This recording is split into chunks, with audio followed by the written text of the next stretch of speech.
an apology from Councillor Pauline Young. If someone would like to move that. Moved by Councillor O'Neill, seconded by Councillor Peter Young.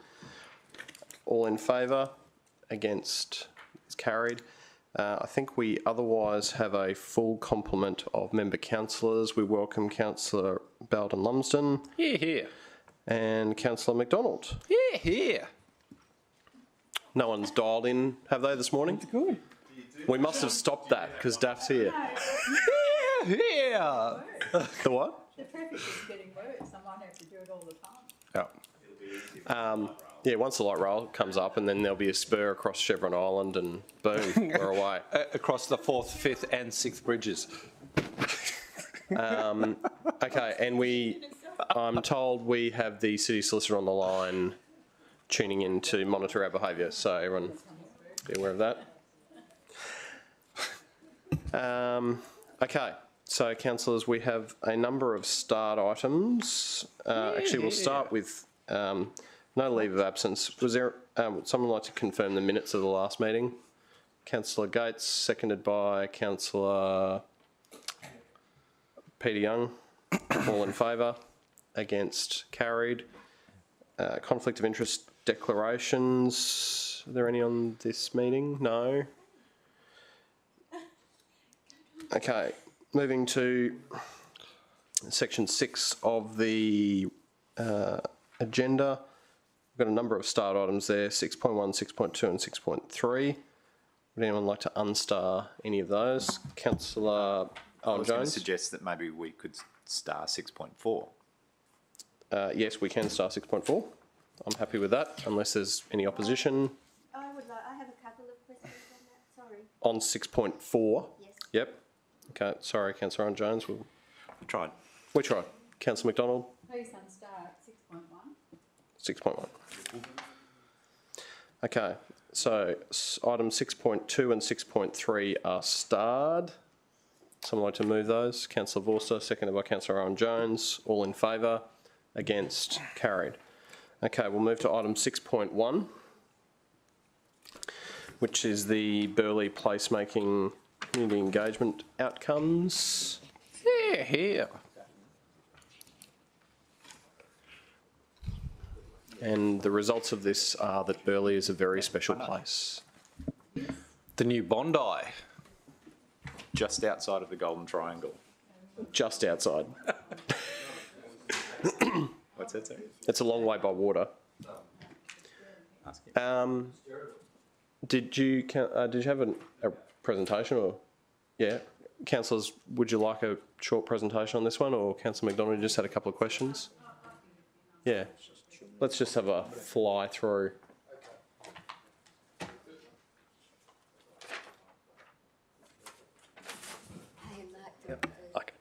The Burleigh Heads Business Centre Placemaking Plan, Community Engagement Outcomes, October 2021. And to press that next one. So, yeah. That's the plan we've been using. It shows the core study area, the core commercial centre, and the light rail corridor area. The placemaking plan provides a snapshot of the precinct at a point in time, discovering its strengths and weaknesses and exploring opportunities on what interventions are recommended in the short, medium and long term to enhance the quality of the precinct as a trading environment. This placemaking plan is a post-light rail future for Burleigh Heads. Community consultation. Engaging the local community to establish their views is an integral part of the placemaking planning process. Early consultation and business leader workshops provided valuable insight when preparing the draft placemaking plan. The engagement period ran from the 6th to the 19th of May 2021. A total of 1,372 survey responses were received. A consultative survey asked for feedback on specific aspects of the placemaking plan, and an ideas tool opened up the discussion asking what other opportunities do you see for the improvement in the Burleigh Heads precinct. This is the top 3 reasons for visiting Burleigh. The beach and surfing was the top one, as you can see in the graph there, and that was 72% of respondents. Then there was dining, which was 58%, and being in nature, 52%, and it goes down from there. Support for the plan. The blue section is the support, and then the pink sections are opposing the plan. So close to 70% of people somewhat or strongly supported the proposed improvements in the placemaking plan, while 21.43% somewhat or strongly opposed. The reasons for their support.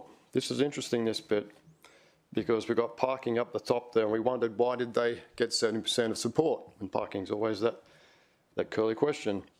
When it came down to it, parking accounted for 70.34% of total responses. Roads and traffic was second, and as such, also they both had positive and negative sentiment. Followed by pedestrian walkways and crossings, then the area needs upgrading and updating, and then local atmosphere and identity. In some instances, respondents used the free text field to provide conditions or exceptions to their overall level of support rather than the reasons for their selection. Example, respondents selected strongly support, however indicated that issues of parking needs to be addressed.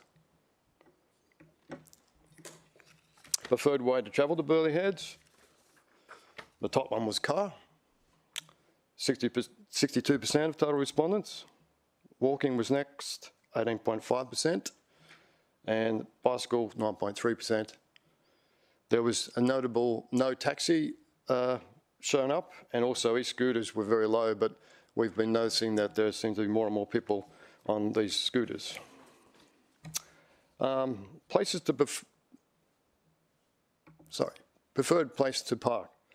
The Esplanade was definitely number one, and then Goodman Terrace, and then James Street. It goes from there. Which 5 proposed improvements is most important to you was the next question. This was very interesting. This is where we could find out what was really happening behind the scenes of parking, even though parking's there, number 2 there. We broke it down into different sections, looking at who strongly supported, who supported it, neutral and somewhat or strongly opposed. And what we found was these little comments here I've got here. Shade trees and planting is consistently the most important proposed improvement, accounting to 16.9% of total responses. Parking is consistently the second priority at 14%, except for those who strongly support the plan who place pedestrian connections, example crossings, ramps, and their second priority. Parks, amenity and recreation is generally placed third. Public safety, street lighting and CCT is consistently placed fourth, except fifth for those who support the plan who place pedestrian connections and crossings, ramps higher. Public amenity, example seating and fixtures, is sixth. Wider footpaths, seventh, except 11th for those who strongly oppose the plan. Local identity, visual branding and celebrating Burleigh's history is 8th. Increased bike racks and cycling facility is 9th. Public art, murals, pavement art, furniture and decorative lighting is rated higher by those who support the plan and others rate it third last. Slower traffic speeds for road safety is slightly more supported by those who strongly support, and mobility and inclusion is slightly more supported by those who oppose the plan, which is interesting. The ideas section, which asked the question, what other opportunities do you see for improvement in the Burleigh Heads precinct? There was 50 ideas, total of 50, and there was 43 that actually related directly to the project, which included the ocean pool idea, parking, pedestrian crossings, traffic management, green spaces, and pedestrian mall of James Street.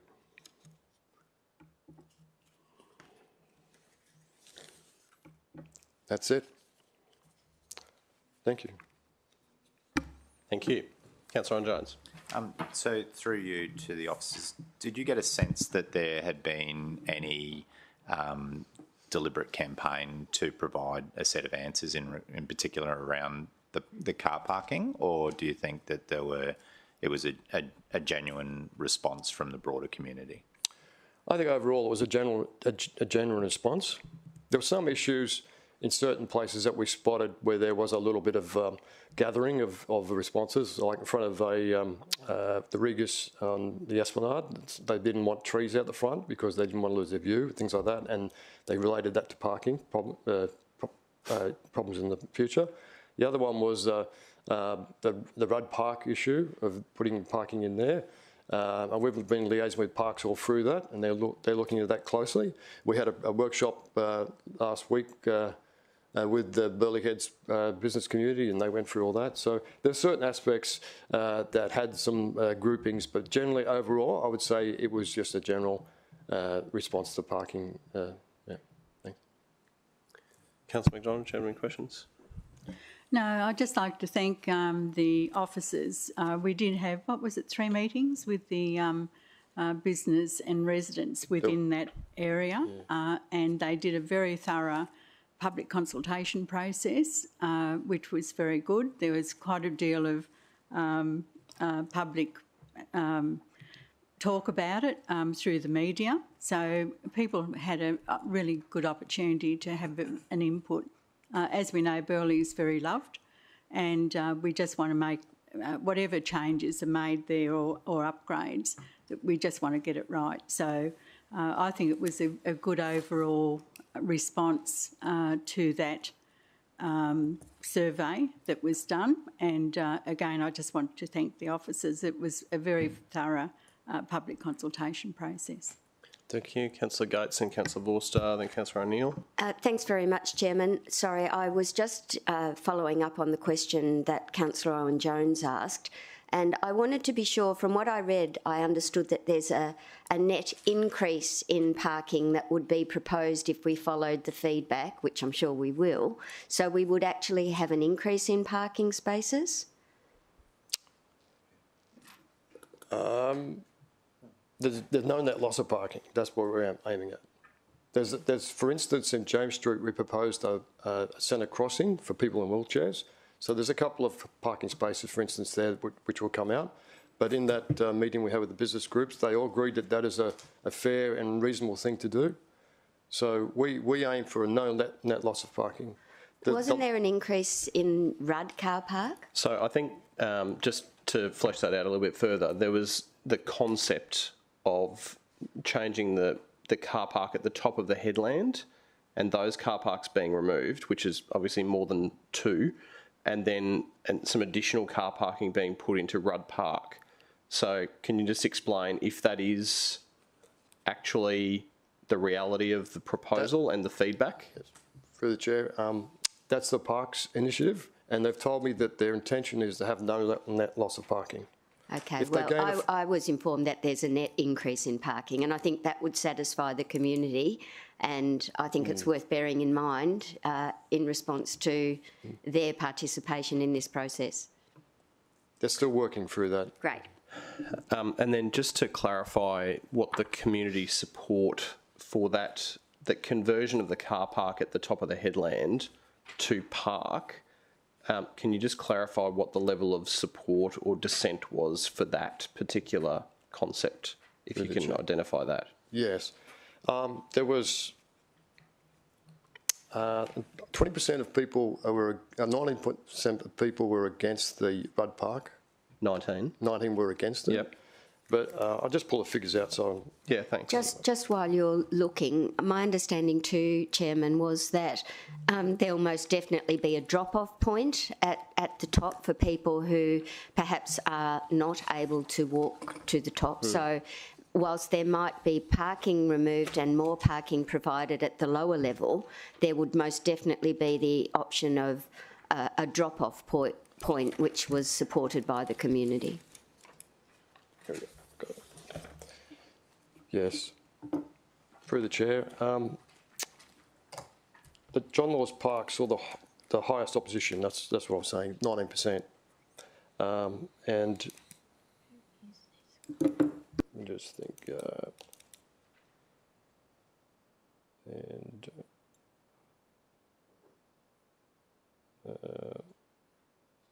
And Rudd Park had 65% agreement to that. Is that what the answer your question? I guess so, insofar as there's a net positive of Rod Park over the negative from John Law's Park. But did we get any positive feedback on the John Law's? Yes, we did. John Laws had about 60% agreement to it. Okay, all right. Well, that's more positive than negative by a long way. Okay, thank you. Councillor Vorster, then Councillor O'Neill, then Councillor Hamill. Thank you very much, Mr. Chairman. I'm just trying to find the page here, but there was a breakdown of responses by suburb. Someone can perhaps point me to the 41.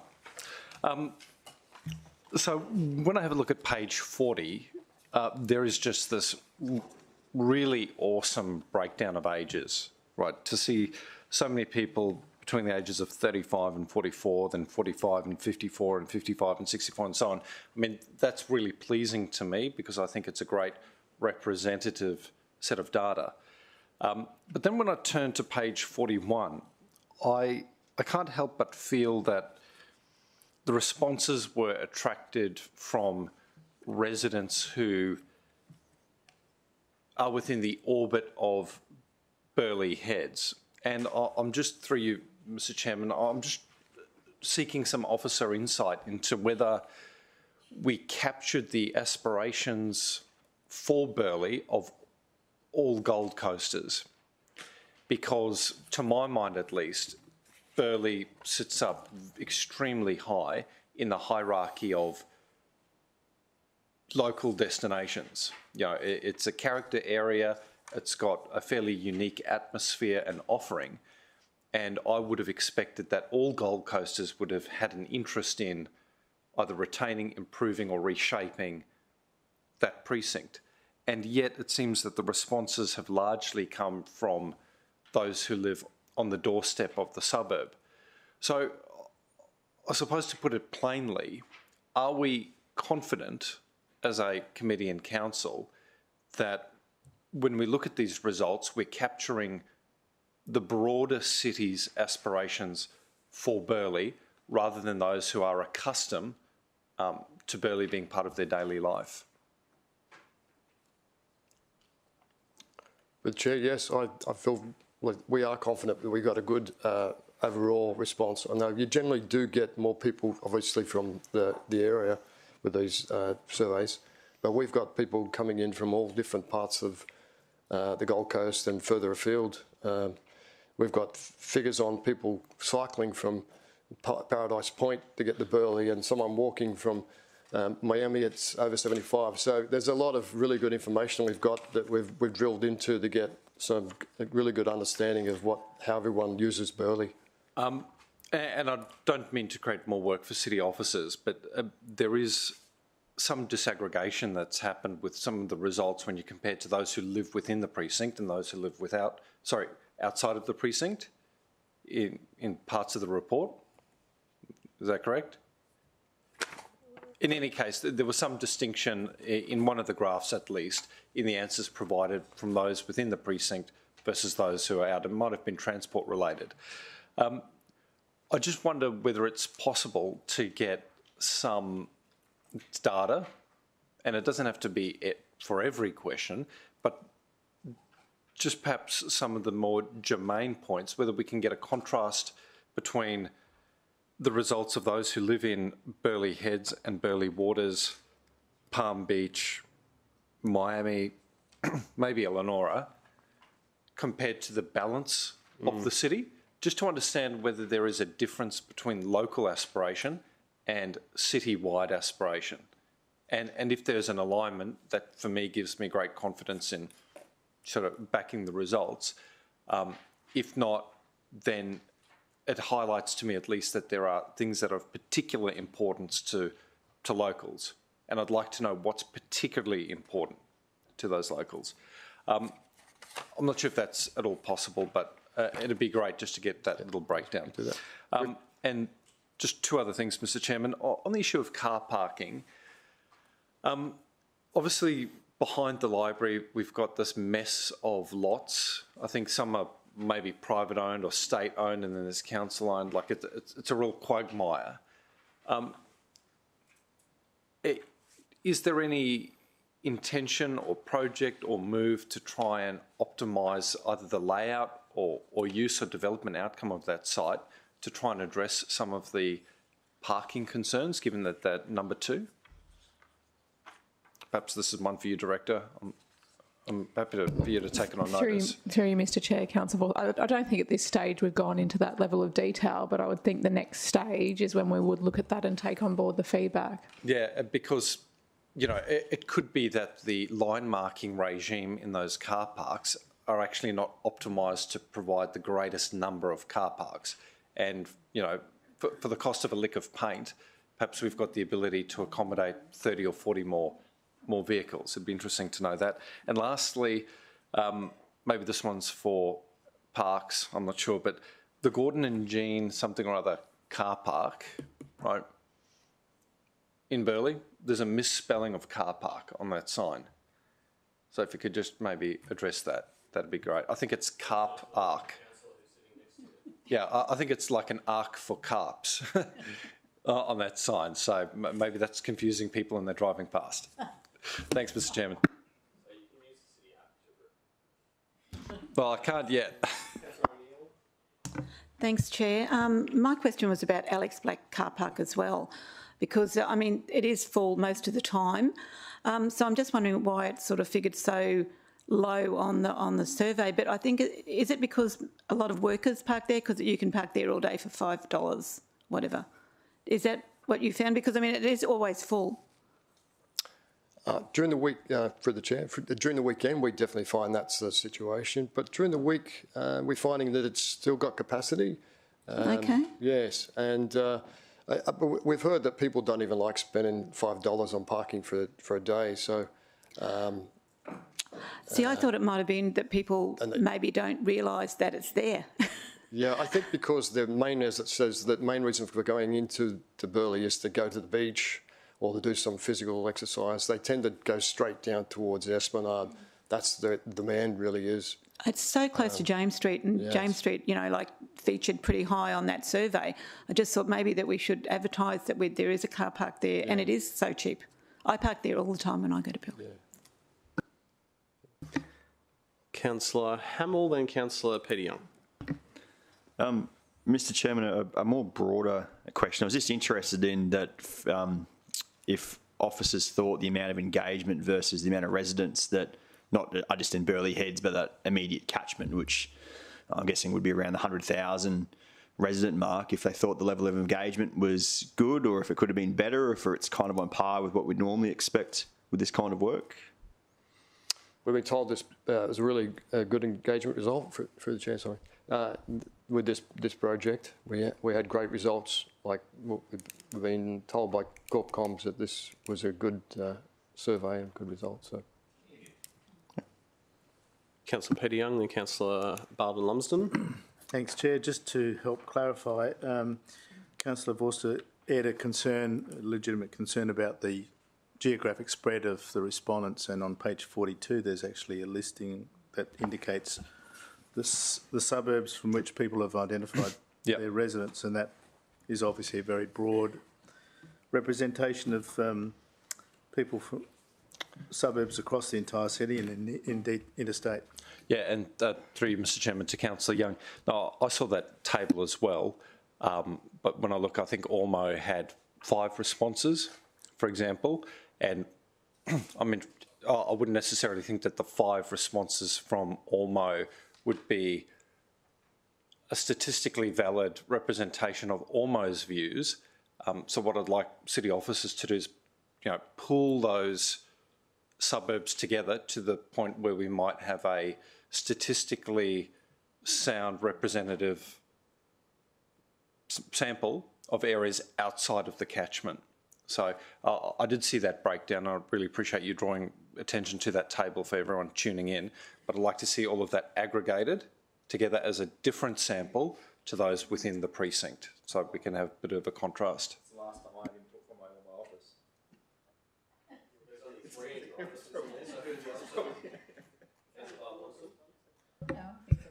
Thanks, Chair. Through you, I had a question about the engagement as well. The responses I actually thought were quite high compared to some other feedback things I've had interest in. Were the responses only through GC Have Your Say, or the pop-ups, were there pen and paper kind of feedback options as well? Yes.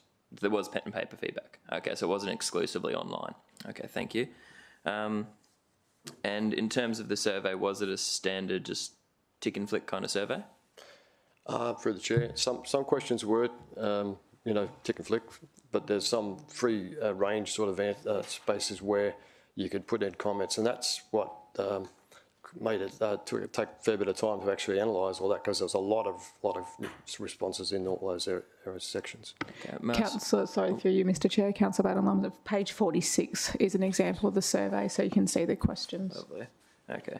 And so then, Chair, through you, is there a breakdown of how many were conducted online and how many were done face-to-face? I believe we have those figures, but off the top of my head, I don't know what they are. But they analyse, Corpcoms analyse that to that level. So there's a lot of information in the beginning of the report that states those facts. Thank you. So on page 19, it says the GCs Have Your Say 1432 engaged participants contributed to the idea. Of these, 766 were city panel members. Does that mean that they were the online and the other half were in person, maybe, or which one? Page 19. Page 19, yeah.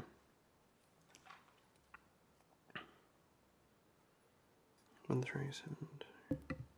I was just curious of the breakdown, Chair, just because on page 13 said there was 1372 responses. Yeah.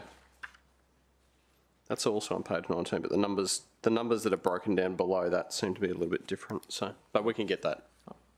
Thanks, Chair. Just curious. Any other questions? All right, someone like to move that? Moved by Councillor Owen Jones, seconded by Councillor Vorster. Councillor Owen Jones, do you want to speak to that? No, I think the officers have done a pretty good job, and clearly everybody loves Burleigh, and it's no surprise that there actually was a fairly wide range of commentary outside of that Burleigh area, even though that's where the focus of all the postcards and the contacts had actually gone. But I think it's a logical report for moving forward in regards to the future of Burleigh. Anyone else want to speak for or against? All right, we'll take the vote. All in favour? Against? Carried. Thank you. Councillors, item 6.4.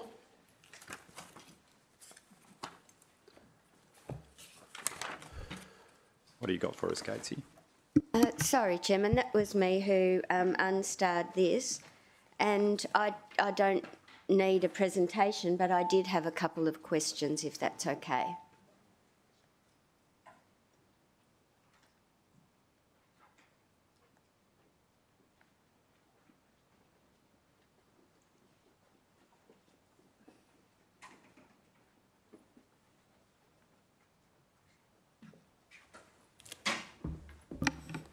Looks like Justin's going to field the questions. Thank you very much.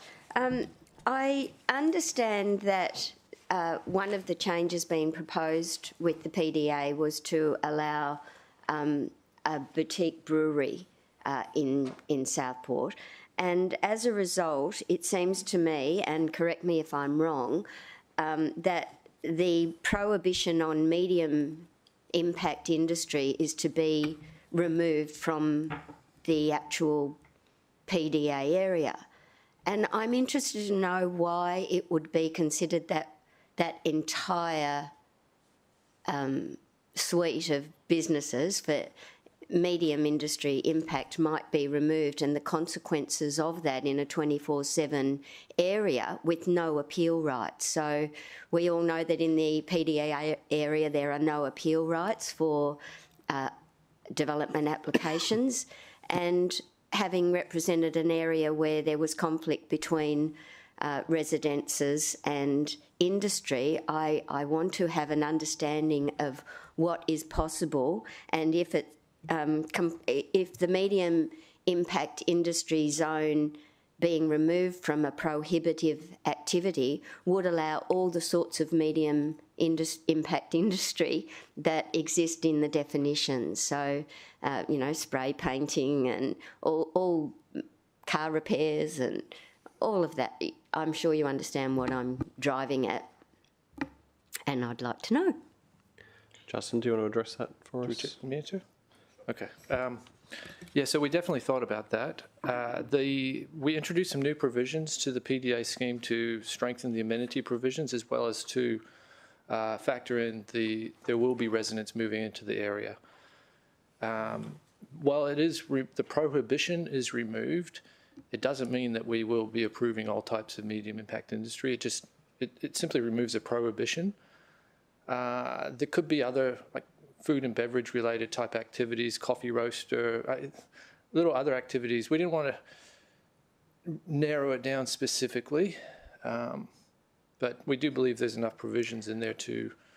Well, it concerns me because there are no appeal rights in the PDA area. So how will the assessment be undertaken in that situation to ensure, and I also have a question around what else is being introduced in terms of construction to protect potential residents from the amenity, because I feel that that responsibility should rest with the people who are going to be introducing the live music or the medium impact industry to that region, that they should be responsible for ensuring that the sound and amenity of the area is protected, rather than new developers coming into the area and building residential dwellings. So how does that work as well?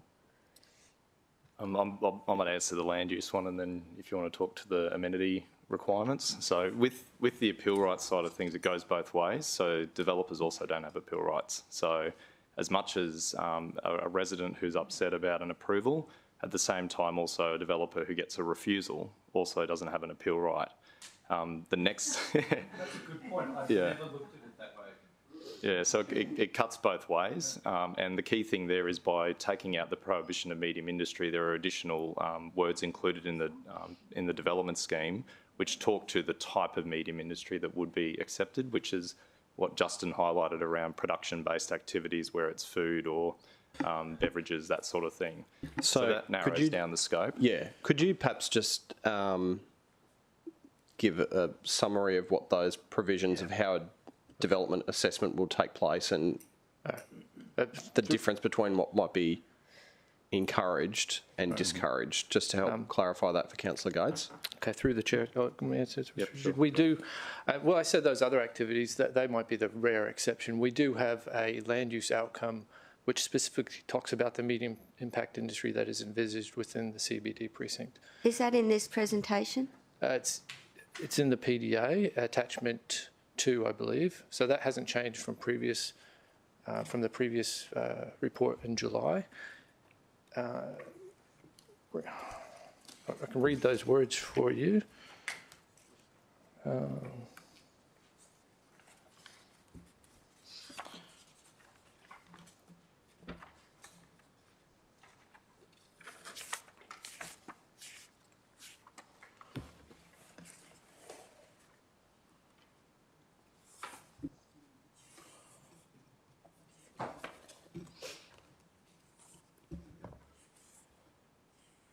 All right, so we do talk about accommodate medium impact industry where for a microbrewery and co-located with a bar or a hotel. So we kind of really emphasize that's the sort of medium impact industry we're looking at. Any other is most likely going to be incompatible with the expectations for residential amenity in the area. Okay. And where I said food and beverage, other food and beverage that might be associated with entertainment, like coffee roasting business. that would be the exception that I was thinking of. But it's just not prohibited. It's pretty strong. Okay. And in terms of the construction, is it intended that new developments will have a higher bar in regard to protecting the amenity of their potential residents, or is it intended that the businesses that are developing that are going to cause the impacts because it's 24/7, that the impost will be on those businesses? Through the chair, within the special entertainment precinct and the buffers associated with that, there is the additional criteria for the residential development. So that works for any type of. It's specifically targeted towards attenuating against the intent for amplified music venues in that core areas. We've also included with the PDA amendments some strengthening of the amenity criteria in the 345 parking, servicing, amenity and operation. And we're just strengthening the provisions around preventing loss of amenity and threats to health and safety on surrounding activities. And we've clearly specified including expected future residential amenity. So we know that part of that area in the emerging core doesn't have residential right now. So the intent is development, non-residential development in that area needs to be designed on the assumption that residential will go in there. Thank you. Councillor Peter Young. Thanks, Chair. Just had a question in regard to number 2, which specifies that the community engagement and marketing plan has to be approved by the Office of the Mayor. Is that normal? All of our city plan amendments go through are subject to approval by the Office of the Mayor? Through the chair, I believe that's a process for corporate comms and Office of the Mayor. We do a detailed engagement marketing plan that's signed off at that level. I just hadn't noticed it before, Chairman, and I thought normally those things would just go through Corpcom, so I thought maybe there's a reason for this to be particularly like that because there was the pause or something. Yep. Councillor Owen-Jones and Councillor Vorster. So I think the history of that is that in the dim past, officers had provided a forward from the Mayor and a draft version of something which he hadn't seen, and that had caused some grief. So I think that the process was changed, that as part of the consultation about how it would be the narrative would be built for public communication, that the Mayor's commentary would actually be from the Mayor's office as opposed from offices generated for the Mayor. If that makes sense. So that does. And I think that that's fundamentally the reason why that happened. So the Mayor's office alarm bell just went off, so Luke's just arrived. Luke, have you got a sec just to...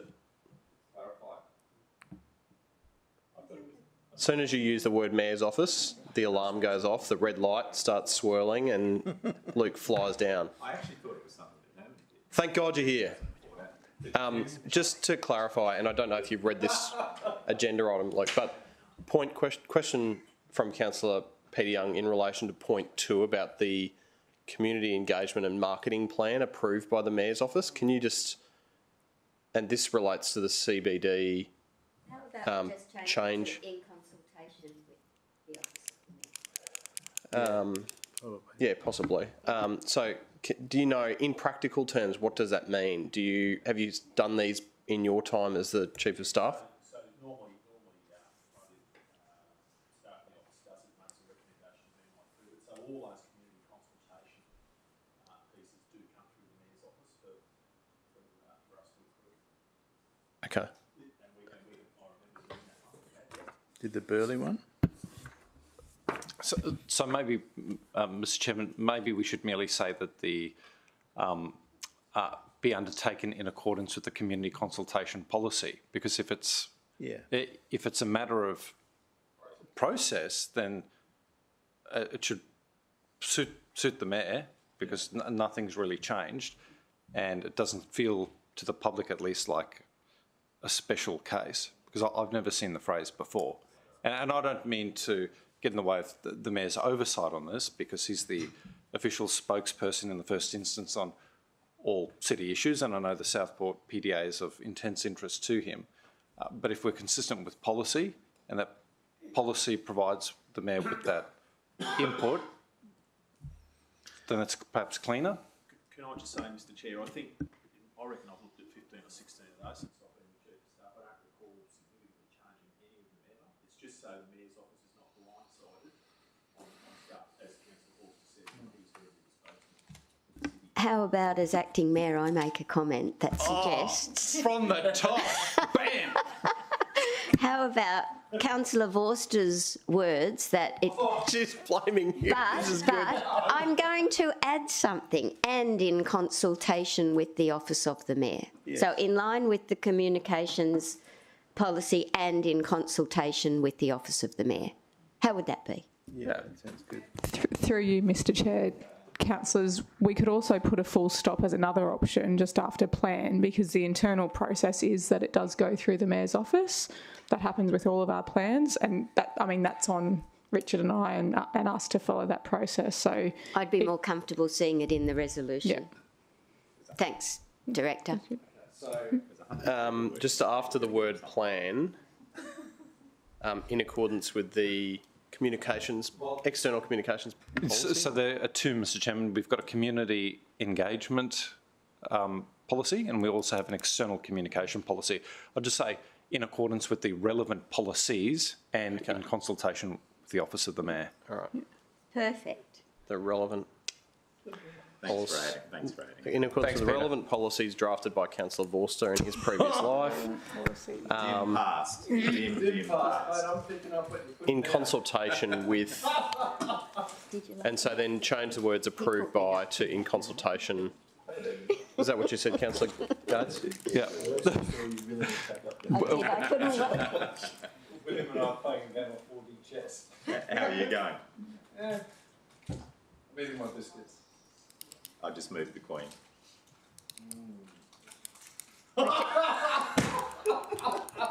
We've just left out an and after policies. And in consultation. Relevant policies and, so after the word policies and. Thank you. Okay. All right, that's good. Any other questions, councillors? Who moved this? No one's moved it yet. Well, I'm happy to move it on the basis that... Good luck. But you've feted the mayors. And I'll be brave enough to second it. Okay. Well done. So moved by Councillor Vorster, seconded by Councillor Gates. Was there any other questions about the item before we move to debate? Okay, Councillor Vorster, do you want to speak to that? Thank you very much, Mr Chairman. Mr Chairman, as we've heard during the debate, any changes to during the line of questioning, any changes to the planning scheme need to be very careful, they need to be deliberate, and they need to be grounded in community consultation. This particular agenda item proposes a commencement of a community consultation to shore up a area of vital economic significance to the Gold Coast, and that is its official CBD. What I'm particularly encouraged by is that city officers have gathered up a lot of the commentary that we've provided over an extended period of time concerning the CBD, and also policy positions that we've taken through other earlier agenda items to present to the community an opportunity to fine-tune our vision for the area. I'm sure Councillor Patterson will provide further insight from a local perspective at full council, but I'm very comfortable in the process to date, and hopefully once the Office of the Mayor has an opportunity to review that marketing plan and it's sort of put through the rigour of our community consultation process, we can give the community an opportunity to begin weighing in as soon as possible. Also, I think Councillor Gates has put city officers on notice in the nicest possible way that we also don't want any unintended consequences from this process, and I think that'll be carefully managed through the consultation process. Thank you, Mr Chairman. Thank you, Councillor Vorster. Councillor Gates. Mr Chairman, I'm sorry to do this, but I've just found what gave me pause about this, and it's on page 142, and it's the summary of proposed amendments in relationship with regulatory tools. And it's the one under the Economic Development Act on the bottom level of the page, and it's dot point 2, which says provide additional criteria for residential development within the SEP and buffer areas to ensure compatibility with the intent for amplified music venues.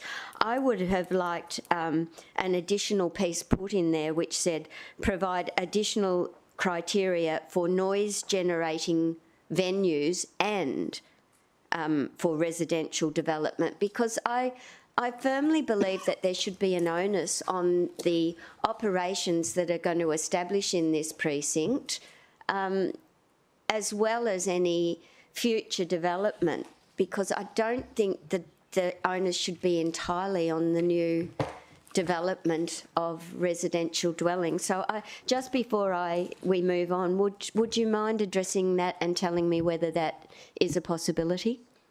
And at the same time, can you just address what bullet point 3 then means in the context of bullet point 2?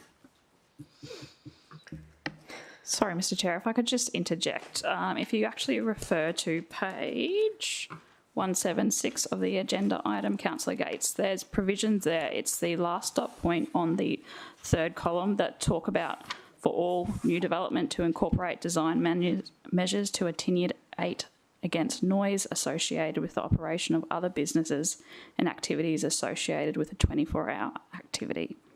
So the provisions we're proposing to put in place for the SEP actually further strengthen that to do with the amplified music venues. The report we brought back to Council November last year, where we actually discussed the findings before we started to draft the SEP, talked about the likely development costs on residential buildings. At the time, it was discussed that they probably weren't overly onerous as compared to other things they should be doing for a CBD development. Also, because they're within the transport corridor, they do also already have to do some of those measures now. Okay, I accept that. I just want to be sure that the words that are used in the final amendment actually make it clear that it's not just that the onus is spread across all development. Yep, okay, and with that I'll be quiet and happily second the motion, and I think Councillor Vorster's spoken significantly enough.